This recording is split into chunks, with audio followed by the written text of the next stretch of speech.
The equilibrium potential. What does it really mean? The equilibrium potential represents the potential where there is no net movement of charged particles across the cell membrane.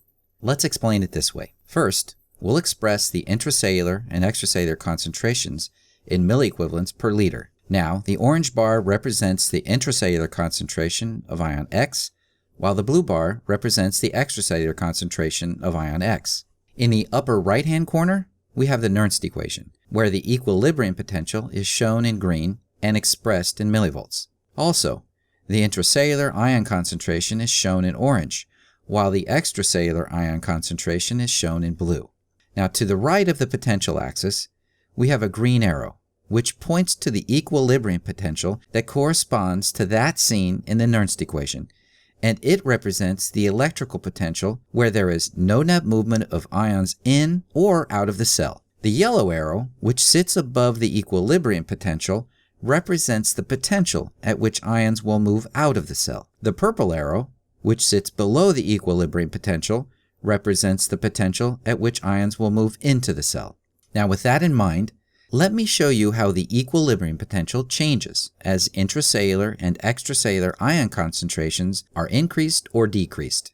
Let's start with an intracellular concentration of 5 milliequivalents and an extracellular concentration of 140 milliequivalents. Now, at those concentrations, we get an equilibrium potential of plus 86 millivolts.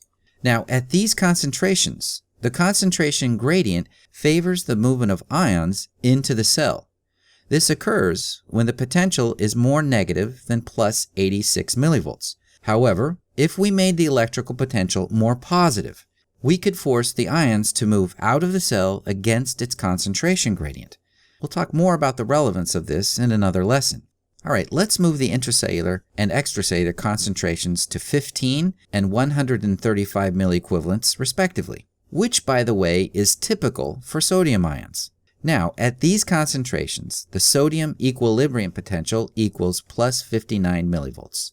This also means that sodium ions will move into the cell when the electrical potential is less positive than the equilibrium potential. However, if we wanted sodium to move out of the cell against its concentration gradient, we'd have to make the electrical potential more positive than the equilibrium potential.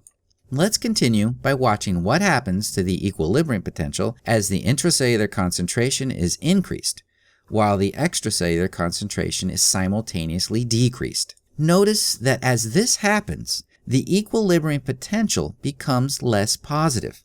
In other words, it moves towards zero. Now, eventually, the equilibrium potential will reach 0 millivolts when the intracellular and extracellular concentrations are equal.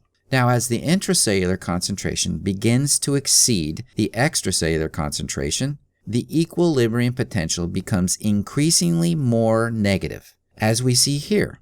Now, the equilibrium potential for potassium ions is minus 86 millivolts when the intracellular and extracellular concentrations are 140 and 5 milliequivalents respectively. Furthermore, at this equilibrium potential, we know that potassium ions will move out of the cell down their concentration gradient when the electrical potential is less negative than the equilibrium potential. Likewise, potassium ions will move into the cell against their concentration gradient when the electrical potential is more negative than the equilibrium potential. So from this demonstration, we hope that you're able to identify the relationship between the equilibrium potential and the intracellular and extracellular concentrations.